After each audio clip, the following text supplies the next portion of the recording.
Palmolive Soap, your beauty hope, and Luster Cream Shampoo for soft, glamorous dream girl hair bring you Our Miss Brooks, starring Eve Arden.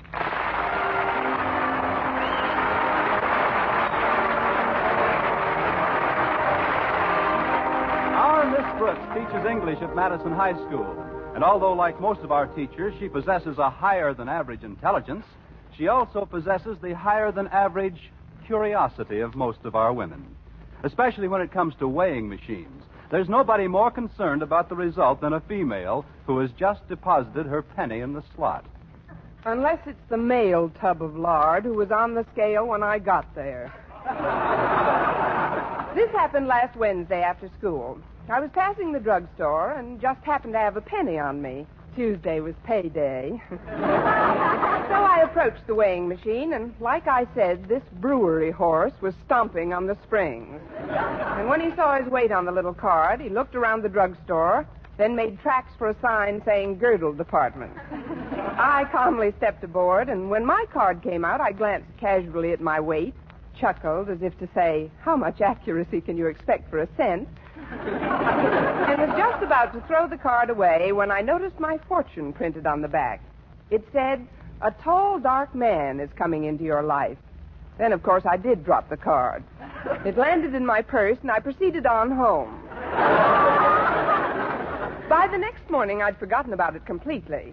As usual, I'd left word for Mrs. Davis, my landlady, to wake me at 7:30. Connie. Oh, Connie. Oh, what is it? Better hurry, Connie. You've only got 20 minutes. 20 minutes? What time is it? 7:10, and you've only got 20 minutes to sleep. Oh, fine. Well, come on in, Mrs. Davis. Did you have a good night, Connie? I said, did you have a good night? Good night, Mrs. Davis. You better get up now, Connie. Here, I've brought you some fruit juice. Go on, Connie. Take a sip. Oh, what kind of juice is this? It's a combination. Pineapple, papaya, and passion fruit. It's a genuine Hawaiian recipe. What do you stir it with, the ukulele? After you drink it, we'll have a night. Why, Connie, what's that little white card? What little white card? This one here on your night table. Let's see. It says, a tall, dark man is coming into your life. Now, who do you suppose that could be? Well, it's not Sonny Tufts. He's a blonde. Maybe they mean Mr. Philip Boynton. The bashful biologist? No, Mrs. Davis. So far, he's managed to remain in the suburbs of my life. Well, of course, I don't believe in fortunes on cards and crystal gazing and palm reading and all that nonsense. There is, however, a logical and scientific way to arrive at certain conclusions about one's personal destiny. What's that, Mrs. Davis? Tea leaves. Now, you hurry and get dressed, and I'll brew the tea. After breakfast, I'll give you a reading. All right, Mrs. Davis. Oh, just a minute. What is it, Connie? Before I get out of bed, you better take that tall, dark man off my night table.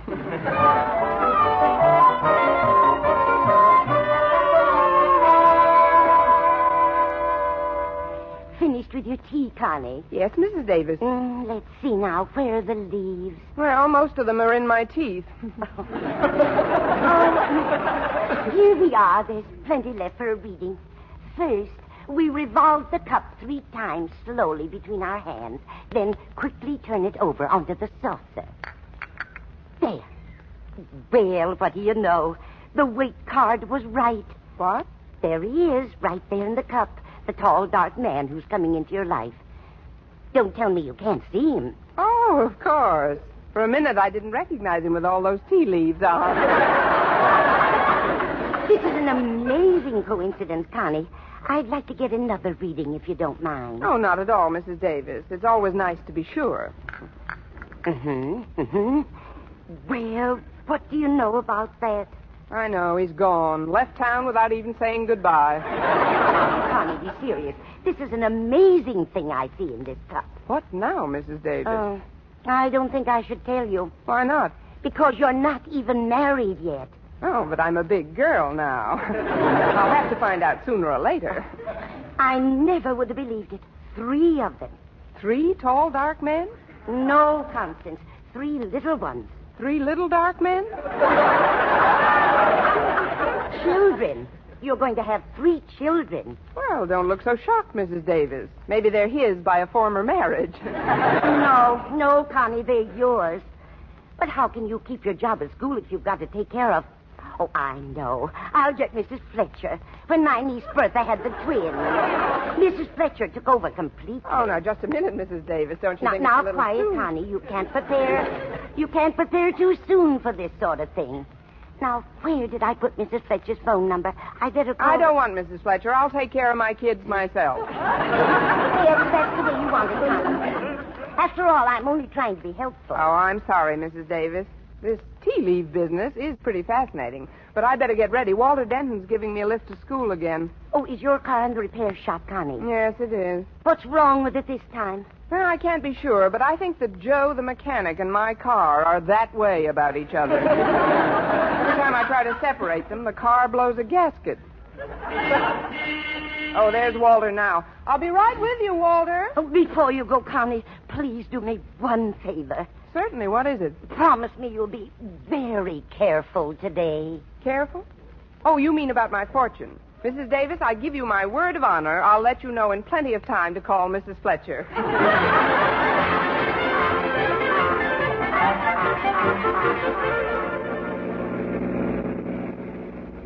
Walter, it's very nice of you to keep driving me to school like this. Oh, that's all right, Miss Brooks.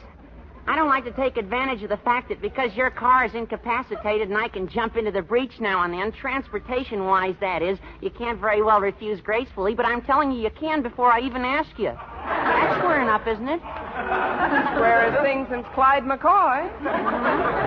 But being an English teacher, I practically understand you, Walter. Just what kind of advice do you need this morning? Oh, it's a girl. What's a girl? Harriet Conklin. Why, Walter Denton, you've been wearing your glasses again. What about Harriet? Well, I'm afraid it's a pretty long story. That's all right. I have a pretty long ear. Well, as you know, Miss Brooks, Harriet Conklin is the daughter of Mr. Conklin, Granted. who in turn is married to Harriet's mother, Mrs. Conklin. It all started the night before last. See, I told you it was a long story. Only the way you tell it. Go ahead, Walter. Well, the night before last, I had a date with Harriet to go to the movies. But when I got to her house to pick her up, she acted like I had bubonic plague or something. Did you? I mean, what did she do? Well, she said that she couldn't be bothered with me anymore because a tall, dark man was coming into her life. Her, too? Must be an epidemic. Where did she find out about this tall, dark man? Well, that's where Mother comes in. Maybe there's a shorter way to listen to this story. Her mother and Harriet had taken out the Ouija board that afternoon. That's when they found out about this tall guy. Well, after all, Walter, you can't compete with a non-existent rival. That's just the trouble. He's not non-existent. He's not? No, he materialized yesterday. Oh, now, Walter, please. No, it's true, Miss Brooks. Harriet told me all about him when I called yesterday evening, although I wasn't going to after the way she treated me the evening before. But when I did, she told me that this tall, dark French teacher had checked in at their house to give her father his papers before he began teaching French at school today. I know you're telling me something because I can see your lips moving. What is it, Walter? Well, don't you understand, Miss Brooks? It's called an exchange deal. This teacher came over from Paris, France.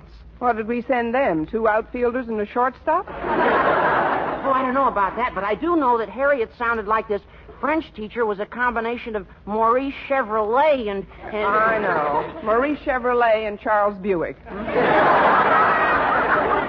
was going to say Charles Boyer. That's what I was afraid you were going to say. This teacher must be quite an interesting personality. What's his name? Let's see now. There's an article about him in the school paper. Oh, I know. It's Manette. Jacques Manette. Jacques Manette? Oh, you mean Jacques Monet.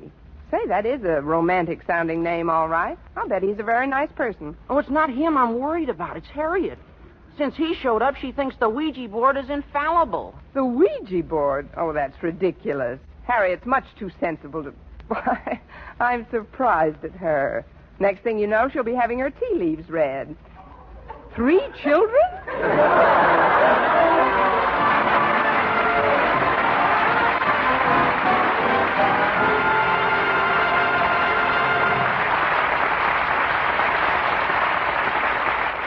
Our Miss Brooks, starring Eve Arden, will continue in just a moment. But first, here is Vern Smith with an important announcement. Doctors, leading skin specialists, prove Palmolive soap using nothing but Palmolive can bring lovelier complexions, regardless of age, skin type, or previous beauty care. Less oily skin for Helen Bix in Minneapolis. Fresher, brighter color for Clara Franklin, San Francisco. Smoother, younger-looking skin for Rochelle Bruchot, New York City. Yes, 36 doctors, leading skin specialists, advised using Palmolive for 1,285 women, many with complexion problems. Some had dry skin, some oily, some dull and coarse-looking. And using Palmolive alone, nothing else, 2 out of 3 want fresher, brighter skin. Now, here's the plan these doctors advised. Wash your face with Palmolive soap. Massaging for 1 minute with Palmolive soft lather. This cleansing massage brings your skin Palmolive beautifying effect. Rinse. Do this 3 times a day for 14 days. It's that simple. But remember, leading skin specialists prove this plan really works, regardless of age, skin type, or previous beauty care. So try Palmolive soap this way, using nothing but Palmolive, as these doctors advised, for a lovelier complexion. For loveliness all over, use big, thrifty bath-size Palmolive in your tub or shower.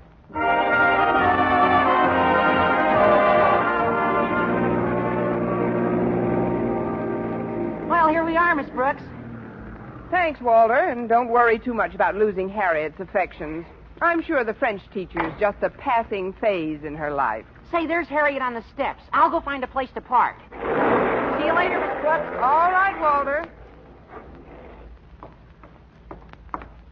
Hello there, Harriet.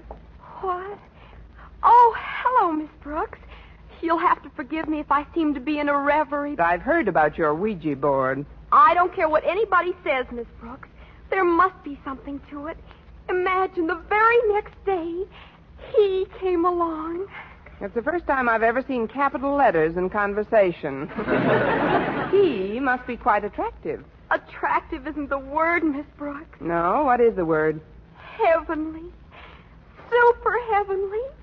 Stratospherically heavenly. Oh, please, Harriet. I'll come up a little if you'll come down a little. Oh, wait till you see him, Miss Brooks.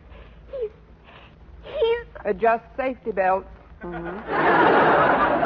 Harriet, I think it's all very natural for a schoolgirl to have crushes. I had them myself. You, Miss Brooks? Yes, me, Miss Brooks. I wasn't born an English teacher, you know.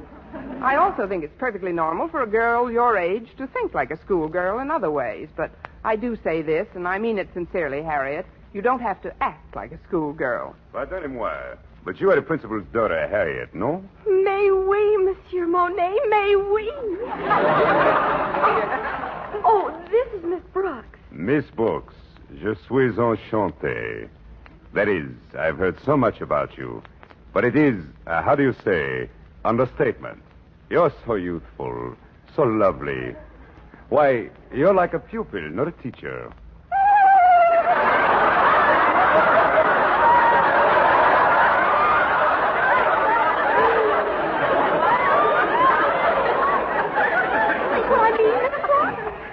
Run along, Harriet. You'll be late for school. But we're at school. Oh? When did that get here?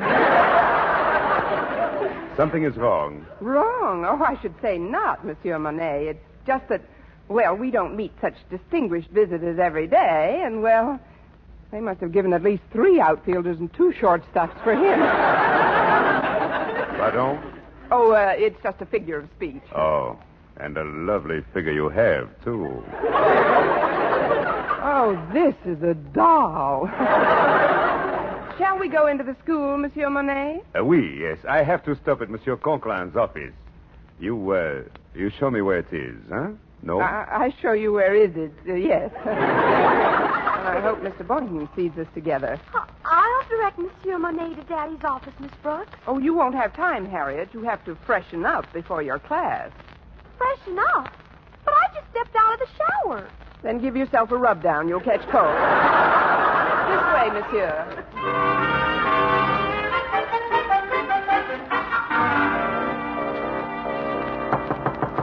Come in. Well, it's our new French teacher. Good morning, Monsieur Monet. Bonjour, Monsieur Conklin. Excuse me, I mean good morning. Hi, Daddy. Hello, Harriet. Mr. Conklin, I just came in to volunteer my assistance if you're looking for somebody to show Mr. Monet around the school. I told Miss Brooks that I'd be glad to take Mr. Monet, Daddy. Of course, I'd need your permission to cut one of my classes. Maybe English. I'm pretty well advanced in that. Me too. Maybe we both could cut it. Please, I would not want either of you to, how do you say, put out yourselves. Oh, it would be silly to put out ourselves now. After all, we just started to blaze.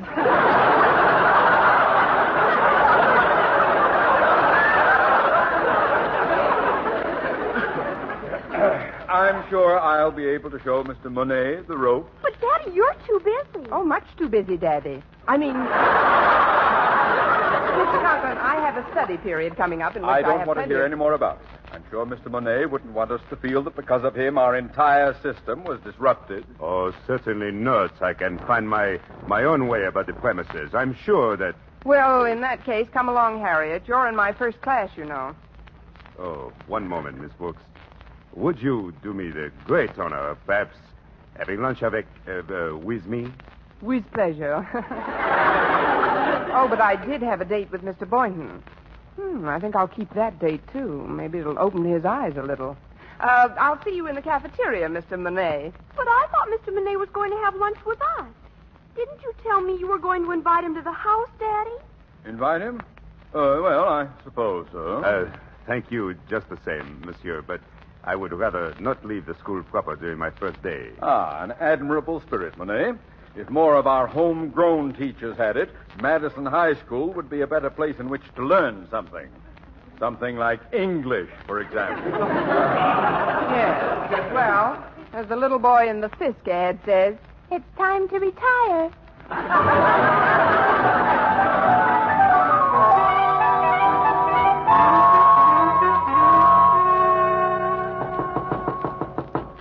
Come in.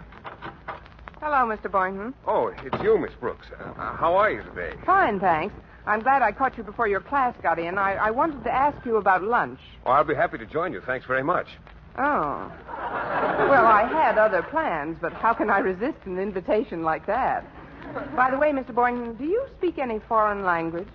Just American. Why,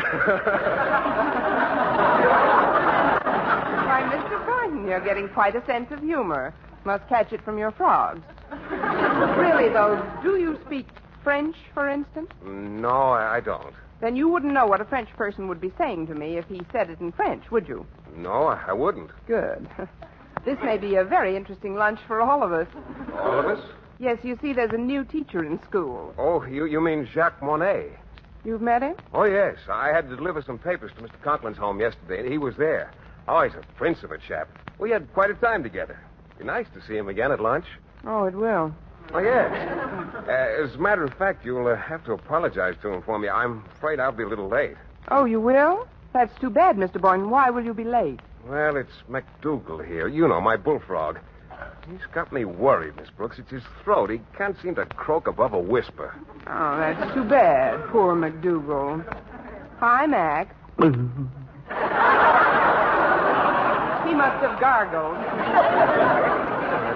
It did sound pretty good, but no, I'll still have to stay close to him to see how the medication I'm giving him catches on. I'll get to lunch as soon as I can, though. Ah, good old Jacques Monet. He's a real man's man. You've been wrong before, Brother Boynton, but never like this.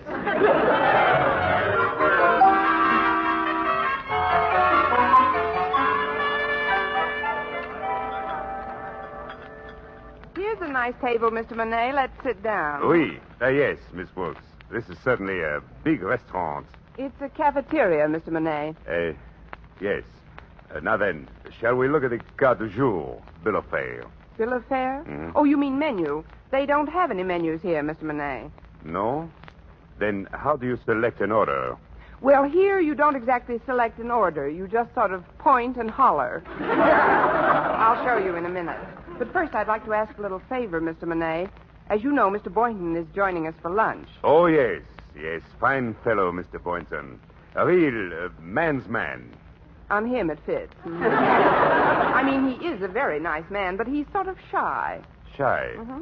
But why should he be shy? He is tall, muscular, with a fine head of hair, good teeth, pleasing manner. What else is new? What I wanted to ask of you is very simple. You see, Mr. Boynton is too bashful to ask you himself, but I'm sure he'd get a tremendous kick. That is, he'd enjoy it if you spoke nothing but French during our lunch. But why? Well, he's trying to learn how to speak your language. He understands it fine, but he's not sure of his pronunciation. He could learn a lot from you about a lot of things. Well, I suppose I could help him. He's coming over now, Mr. Monet. Remember how you kissed my hand this morning? Hey. Would you do it again, please? What? Quickly, Mr. Monet. It's part of Mr. Boynton's education. Hurry, here, my hand. Miss Brooks, I don't like to be, how do you say, gouchy, but you're pushing out one of my feelings.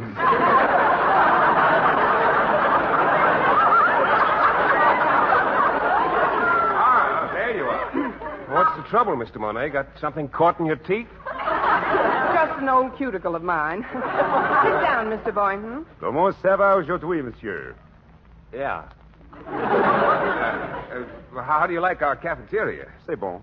Mr. Monet says it's lovely, but not half as lovely as I am. Why, Mr. Monet, how flattering. Let's see now. What do we eat today? Well, how about the roast beef? That's what I'm going to have. Me, too. How about you, Mr. Monet? Tell him in French. Je désire un petit marmite, d'eau vichysoise, une salade et une tranche de roast beef, des haricots verts, des crêpes Suzette et une demi-tasse. Oh, Mr. Monet, you and your compliments. Oh,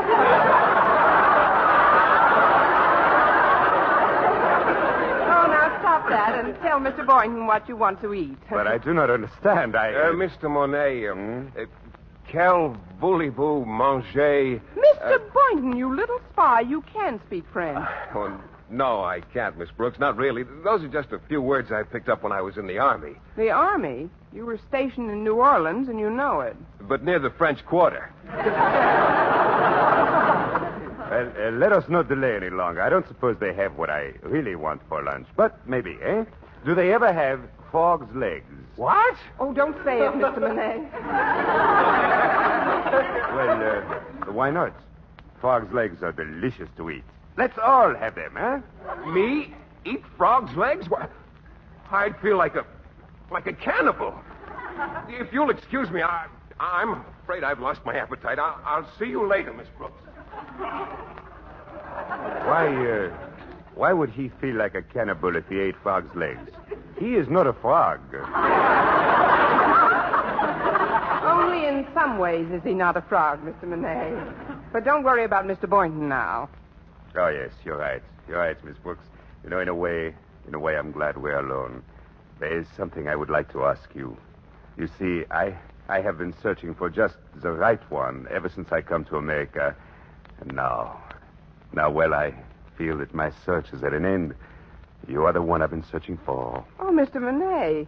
But Mr. Boynton's gone now. You don't have to talk like that to me. Oh, I don't think of Mr. Boynton. I think of you, Miss Brooks.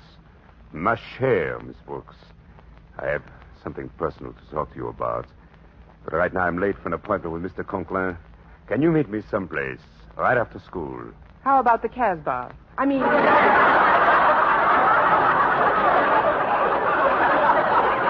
park. Fine. Of course, I have several papers to mark, and besides, I have to formulate my plans for tomorrow's class, and there are some other routine affairs I must take care of. Oh, I realize this. How long will it all take? Well, school doesn't let out until 3, and it's a 20-minute walk to the park. Would 3:10 be all right?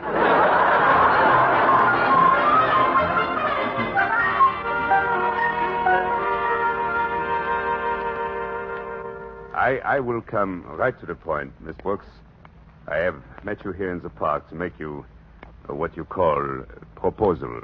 Proposal? But, Mr. Monet, you hardly know me. Oh, I know you well enough for this, Miss Brooks. After talking to many, many women, Mrs. Conklin, little Mrs. Conklin, Harriet. I mean, I know you are the ideal woman for me. Oh, this is very flattering, Mr. Monet, but marriage is a serious step. Marriage? I cannot marry with you. I am already married. With who? Well, with my wife, Helene. She arrives here next week. For you, I have another proposal. Any other proposal is only good for a sock in the nozzle. No, you do not understand. I want you to accept a position as tutor for my 3 children.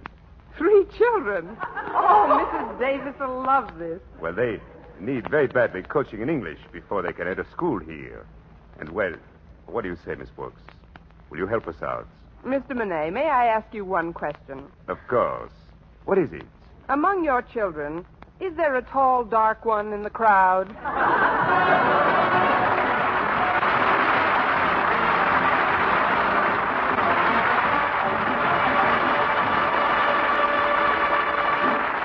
Eve Arden as our Miss Brooks returns in just a moment. But first... Dream girl, beautiful luster cream girl. Tonight, show him how much lovelier your hair can look after a Luster Cream shampoo. Only Luster Cream brings you Kay Daumit's magic formula blend of secret ingredients plus gentle lanolin. Gives loveliness lather even in hardest water. Glamorizes your hair as you wash it. Luster Cream, not a soap, not a liquid, but a dainty cream shampoo. Leaves hair fragrantly clean, free of loose dandruff, glistening with sheen, soft, manageable. Gives new beauty to all hairdos or permanents. 4-ounce jar, $1. Smaller sizes, either tubes or jars. Tonight, try Luster Cream shampoo and be a dream girl, beautiful luster cream girl. You owe your crowning glory to a Luster Cream shampoo. And now, once again, here is our Miss Brooks. Well, I promised Mr. Monet I'd help him out with his children, but I must admit I was a little let down when I found out he wasn't a bachelor. And I said as much to Mrs. Davis. Yes, Connie, it's a shame that such a darling man is already married. But he served his purpose as far as upsetting Mr. Boynton goes. What do you mean, Connie? Well, the day after we had lunch together, Mr. Boynton was so concerned about the situation, guess what he did? What? He put a brand new lock on his frog's cage.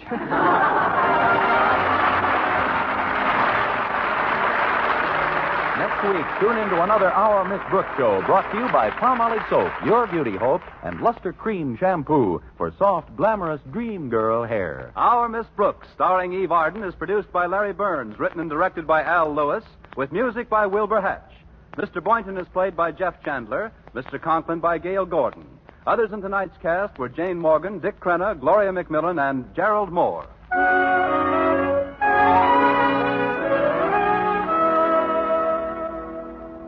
Dentists know what cleans teeth best. And over 4,000 dentists say Colgate tooth powder with a 2-minute routine gets teeth sparkling and super clean. So to remove dull film and get your teeth shining clean, just brush teeth 2 minutes morning and night with Colgate tooth powder. Brush inside, outside, and biting surfaces. Always brush away from the gums. See how this gets teeth naturally bright. It removes dull film that improper brushing misses. And Colgate tooth powder also sweetens your breath. Try it. Buy Colgate tooth powder today. For mystery liberally sprinkled with laughs, listen to Mr. and Mrs. North, the exciting, fun-packed adventures of an amateur detective and his beautiful wife. Tune in Tuesday evenings over most of these same stations. And be with us again next week at the same time for another comedy episode of Our Miss Brooks. Do you want to be free to work where you choose, start your own business, own your own home, invest your money as you see fit? Then the American way of life is best for you. We have the highest standard of living. Since 1910, we have practically doubled our annual income, yet our working time has been cut by about 18 hours a week. Let's start to realize how fortunate we are. Let's work a little harder on our jobs and at being better citizens. Let's remember that the better we produce, the better we live. Stay tuned now for Lum and Abner. Bob Lamont speaking. This is CBS, the Columbia Broadcasting System.